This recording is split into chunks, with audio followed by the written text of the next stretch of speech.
Okay, so let me get this straight. Tyreek offs about 20 plus people, including a federal agent, makes numerous phone calls that can be traced, okay? And by the end of the first episode, going into the second episode, he's back in college like nothing happened. And y'all believe this? Okay. And you want me to review it? Let's do it.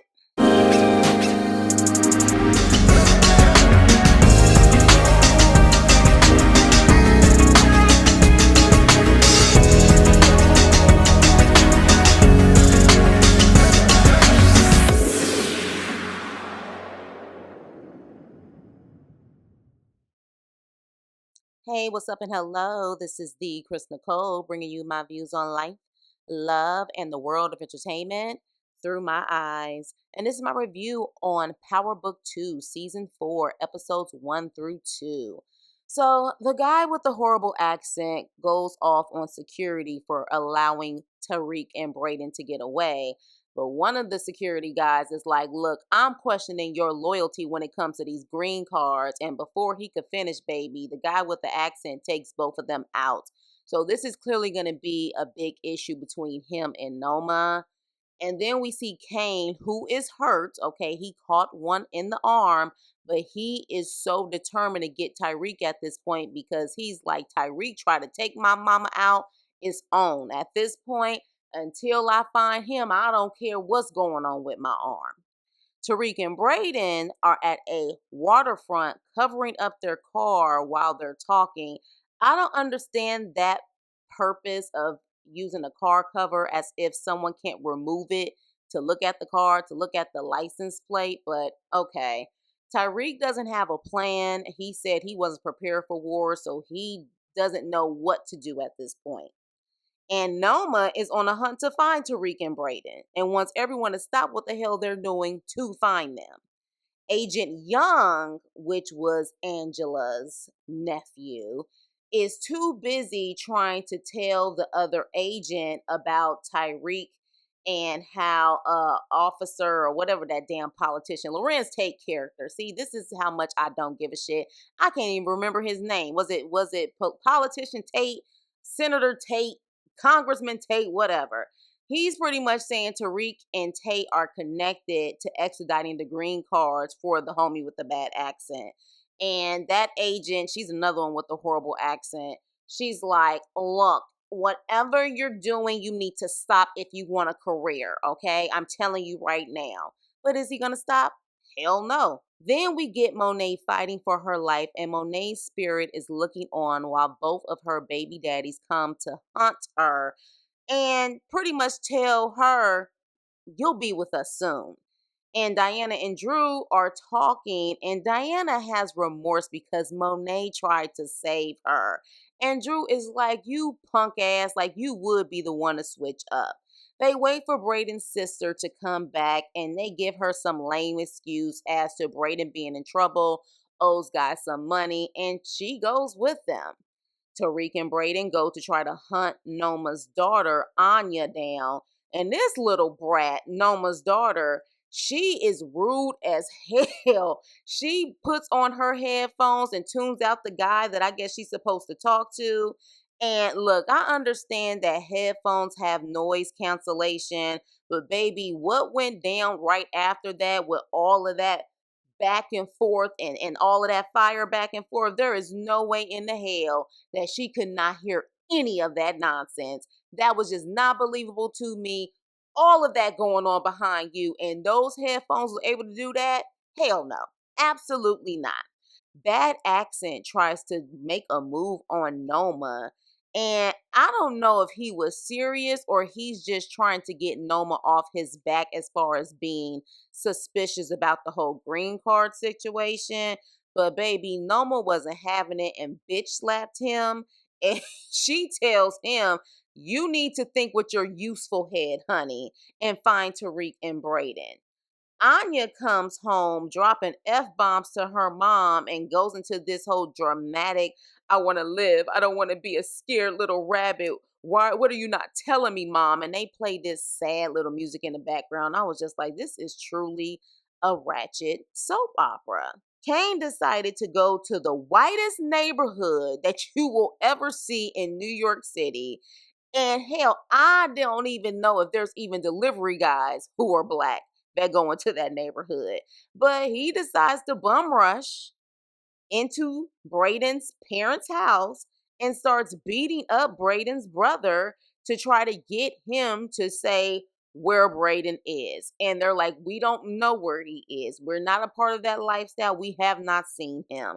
And I'm like, in any other realistic setting, he wouldn't have been able to do that. Like, he didn't even try to go in the back door. This fool straight up bum rushed into the front door, okay? And literally, there is a major street right there. Like, no one saw anything. Okay. Again, this is power. So, Braden gets a call from Drew saying that he will unalive Becca, okay? And to meet him at Pier 90. Tariq calls Davis for help, and Davis is like, hell no, I don't rep you anymore. Sir, get off my phone. And I'm about to have a typical power freak off session in the shower. Monet is still slipping away and still having this argument between her baby daddy, saying that everything she did for her family.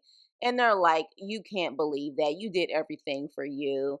And she's like, I'm not going out like this. We know you're not going out like this, Monet, because you are one of the main characters. You have to survive until the end. Detective Young, or Agent Young, whatever he is, has one more moment with his mother saying he is going to try to investigate some things about Tyreek. And the mother is like, absolutely not. You know what happened to your TT. And he's like, I promise I will be careful. Nothing will happen. And you already know when he said that something was going to happen.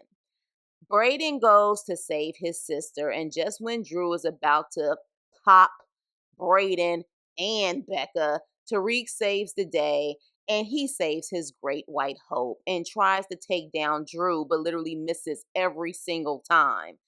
Yeah, you're gangster, Tariq. You're a real gangster. Noma and Bad Accent meet with Davis to bribe him to give up Tariq. And he says no, but he calls Tariq on the low and says, you need to get out of New York City. You have a bounty on your head. Braden drops off his sister to his racist family. Monet goes from almost being gone and being sent to the upper room to now being stable.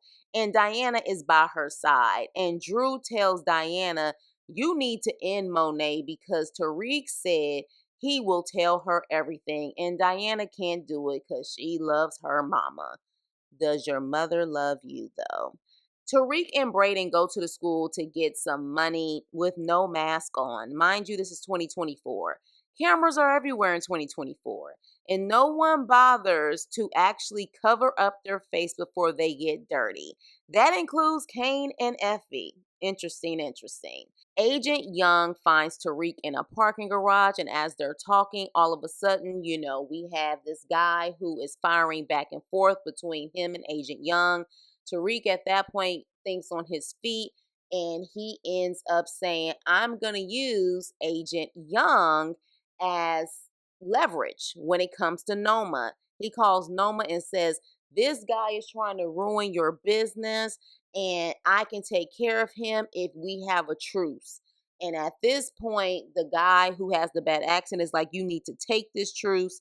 Like, this is just what it is. And she's like, fine. I don't want to see you hustling ever again. Even aspirin, I don't want to see you hustling.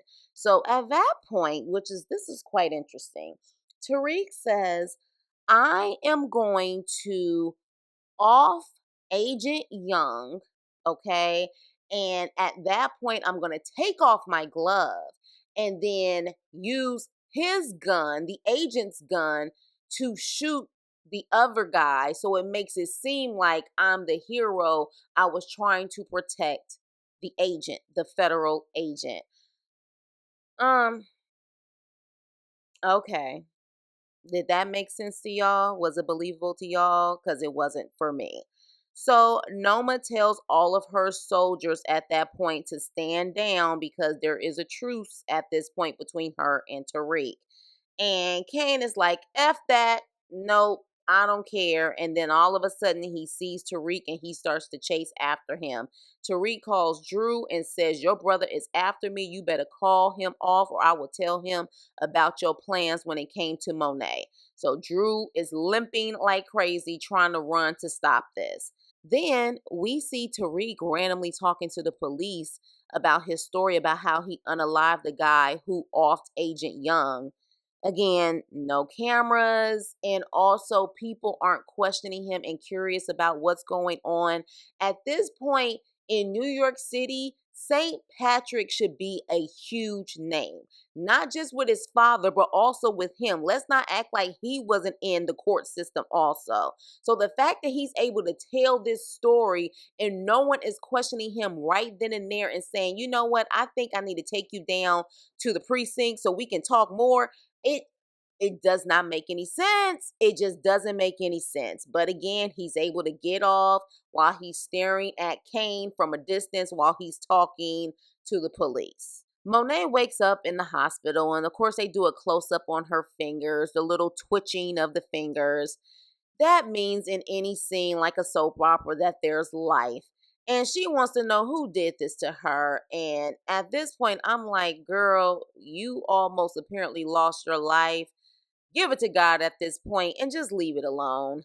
Then we meet Michael Ealy's character, Detective Carter, who says his wife Denise was unalived and he is angry and bitter, but he knows his wife would want him to keep the streets safe. And then randomly, Paz finds him in the church because that's where he is. He's in the confessional in the church. Now, how the hell she knew where he was, I don't know. But she randomly goes up to him crying, saying that her son is gone. And then he hugs her. And then there's this dramatic close up on him. And he's like, I will nail whoever took your son.